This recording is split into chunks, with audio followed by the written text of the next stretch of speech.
Cuando cursaba la primaria, un día a la hora del recreo, muchos de los compañeros que estaban en mi mismo grupo dijeron supuestamente haber encontrado una ouija en una sección de la escuela a la que estaba prohibido entrar. Poco después del hallazgo, todos los que estaban involucrados empezaron a correr y a gritar desesperados. Parecía que alguien los estaba persiguiendo, pero desde fuera solo se les veía a ellos huyendo de algo invisible. Cuando se les pasó el susto y estuvieron más tranquilos, relataron que un demonio se les había aparecido y que después vieron una mano con un cuchillo que quería hacerles daño, y por eso corrieron presas del pánico, porque los estaba siguiendo.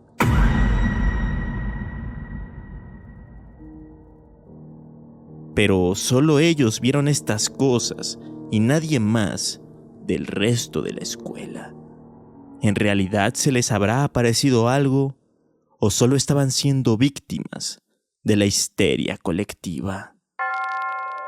A través de los años, muchas leyendas urbanas, históricas y de terror le han dado la identidad cultural a México. Semana a semana, haremos un recorrido por todas ellas. Esto es Leyenda Urbana MX con Ismael Méndez.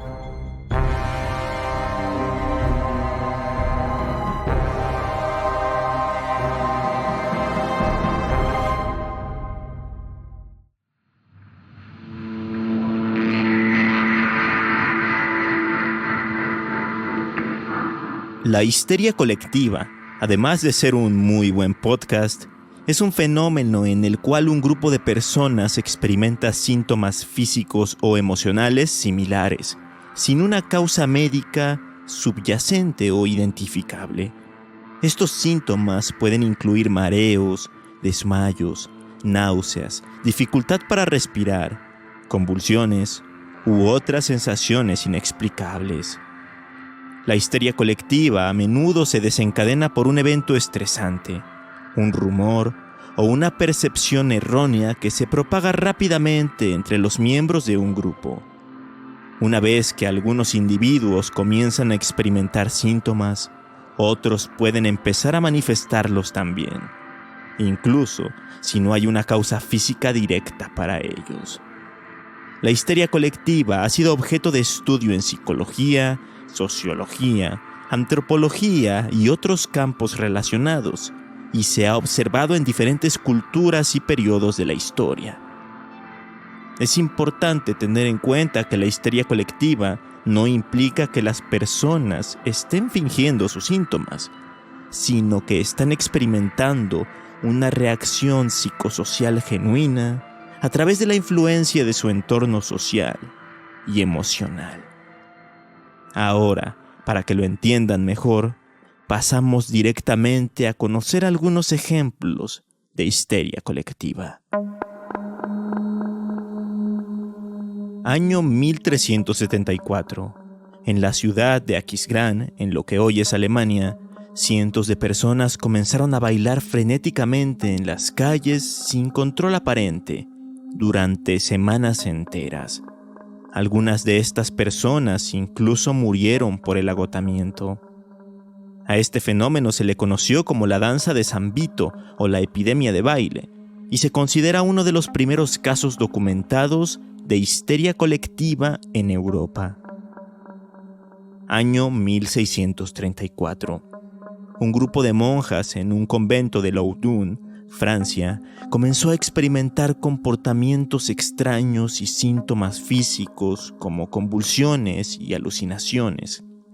Se creyó que estaban poseídas por demonios, lo que desencadenó un escándalo religioso y condujo a un controvertido juicio en el que el sacerdote Urbain Grandier fue acusado de brujería y condenado a muerte. Año 1818. En una fábrica de algodón en Manchester, Inglaterra, varias trabajadoras comenzaron a experimentar síntomas como desmayos, convulsiones y pérdida de conciencia. Este incidente llevó a una investigación que concluyó que los síntomas eran de origen psicológico, muy probablemente debido al estrés y las condiciones tan precarias y exigentes del trabajo. Año 1938. En Sao Paulo, Brasil, el pánico se apoderó de una sala del cine Orbedán cuando alguien gritó que había fuego, haciendo que todos se alarmaran. La gente corrió despavorida hacia la salida, pero solo había una puerta y las dos escaleras de acceso eran muy estrechas, razón por la que muchos cayeron, fueron pisoteados y aplastados. Alrededor de 30 personas perdieron la vida. Lo raro es que nunca hubo ninguna señal de incendio y, de acuerdo con los informes, muchos atribuyeron el incidente a una escena de la película en la que dos aviones chocaban, provocando de esta manera la histeria y la tragedia.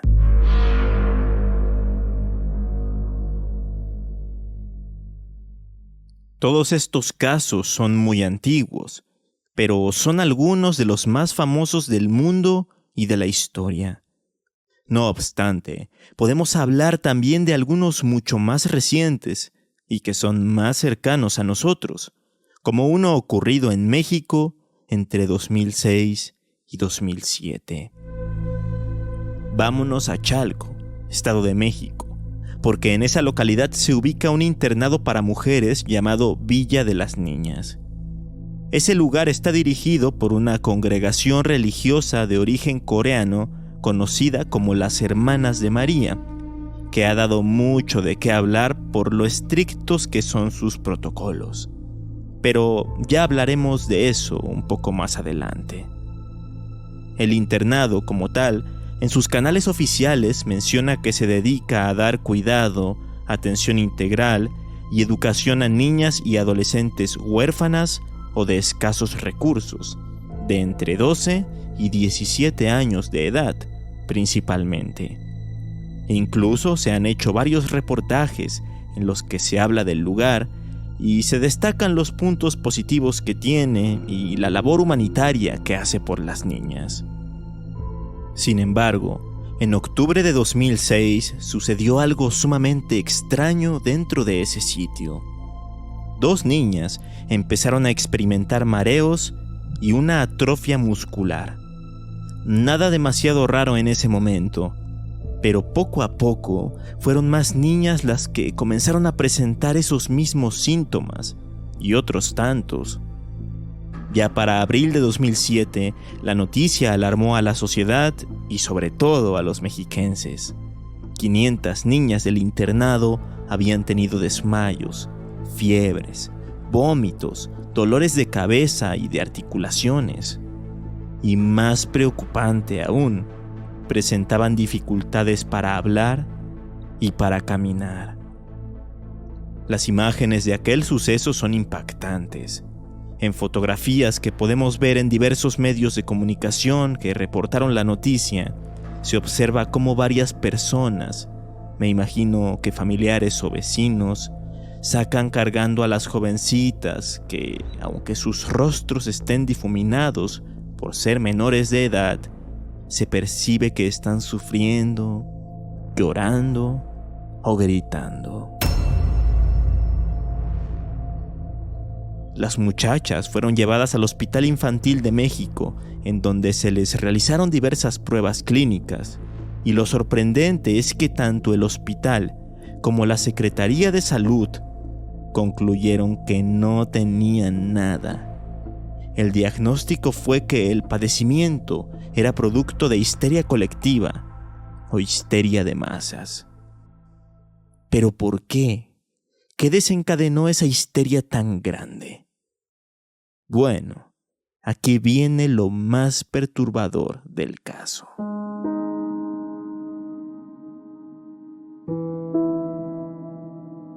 El caso de la histeria colectiva en Chalco llegó a oídos de la doctora Josefina Ramírez Velázquez, antropóloga especializada en el cuerpo humano y su relación con la salud y la enfermedad, y que cuenta con un posgrado en antropología física, quien se adentró en el tema y se puso a investigar a fondo lo ocurrido y encontró irregularidades en la institución y otras cosas por demás interesantes.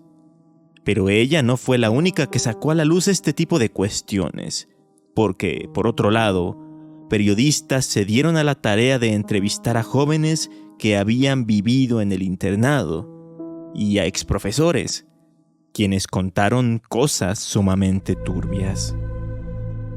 En primera, se encontró que las jóvenes vivían un aislamiento extremo en el internado Villa de las Niñas, a tal grado que solo podían tener contacto con el exterior únicamente 2 veces al año, y tenían estrictamente prohibido responder la correspondencia que les hacían llegar sus familiares.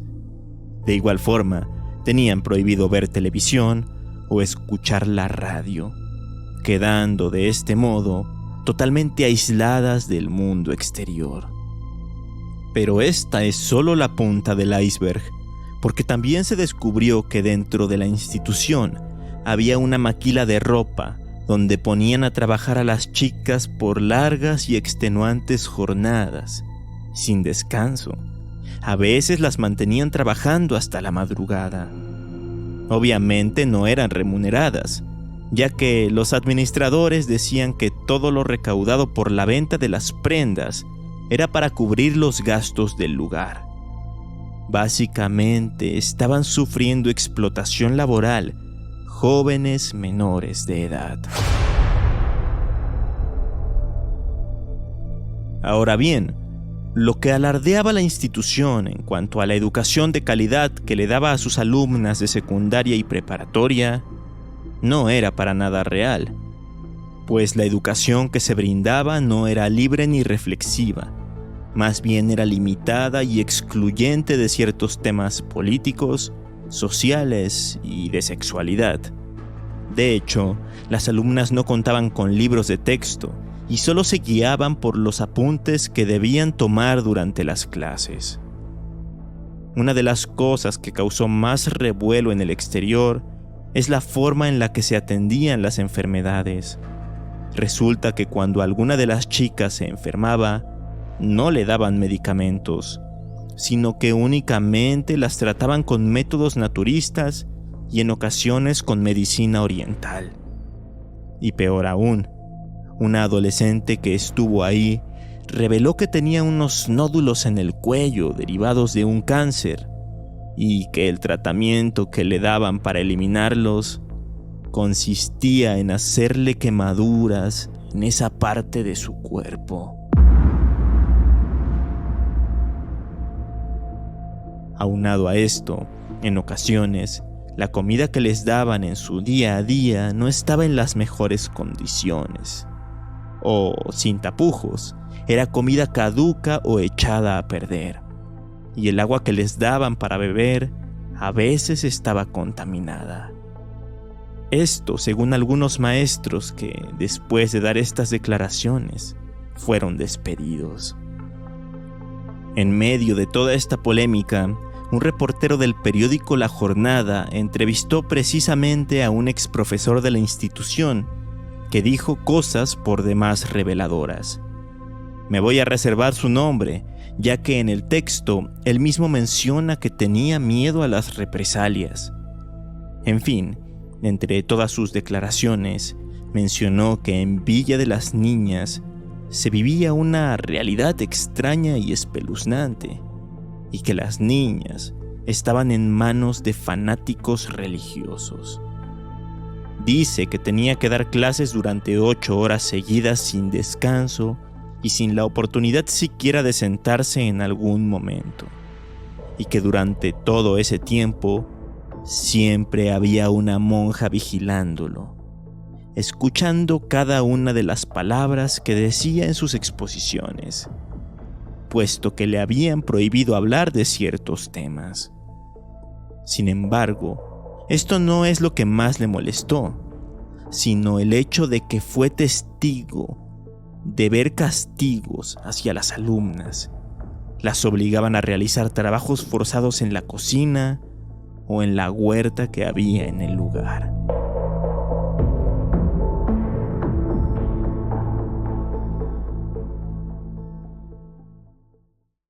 Entonces, la teoría que se ha formulado se basa en que todas estas condiciones dentro de la institución afectaron psicológicamente a las niñas y, en consecuencia, empezaron a mostrar síntomas físicos. Y es que las jóvenes que no regresaron más al internado, al poco tiempo empezaron a mostrar mejoría y no volvían a manifestar esos síntomas tan particulares.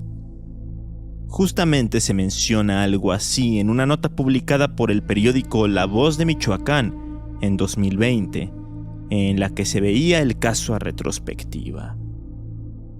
Sus cuerpos necesitaban hablar, así que a través de estos síntomas, las niñas estaban tratando de decir algo, tratando de evocar cambios. El aislamiento social, el miedo al castigo divino y los elevados niveles de angustia convencieron a las niñas de que se enfermarían, y esto desencadenó un caso de histeria colectiva. Existe otra versión de lo ocurrido, en la que se habla que todo pudo originarse debido a la sugestión de las chicas después de que una alumna fuera expulsada por jugar a la ouija dentro del internado, y después de haber persuadido a otras para que la jugaran con ella a escondida de las monjas.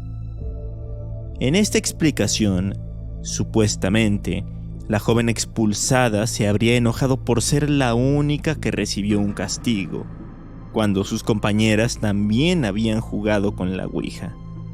Debido a esto, antes de dejar el lugar, habría dicho que todas se enfermarían, casi como maldiciéndolas. Curiosamente, de esta explicación solo se habla en un artículo escrito en inglés para una revista estadounidense llamada Vox, pues prácticamente ningún medio mexicano que cubrió el caso en su momento mencionó algo similar. Así que si comprenden el idioma, pueden leer aquel reportaje que es bastante extenso, a decir verdad. Se llama The Haunting of Girlstown.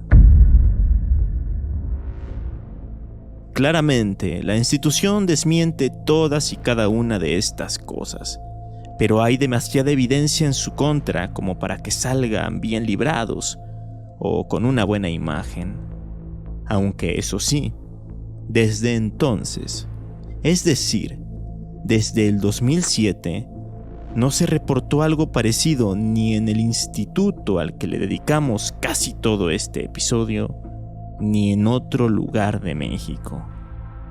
Es por eso que el caso de la histeria colectiva de las niñas en Chalco es uno de los más enigmáticos y de los más estudiados hasta la actualidad, tanto por antropólogos como por médicos y especialistas de la salud mental.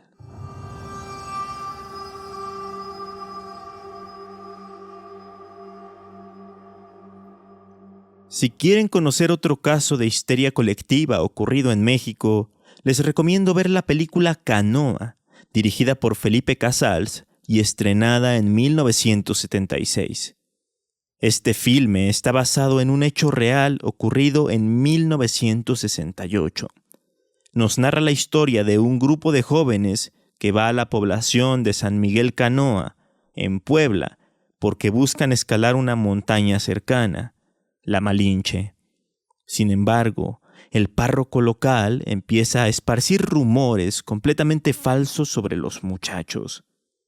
A partir de esto, la histeria colectiva se apodera de la población y los habitantes de Canoa toman una terrible decisión en contra de aquellos muchachos que no tenían ninguna mala intención ni habían hecho nada malo.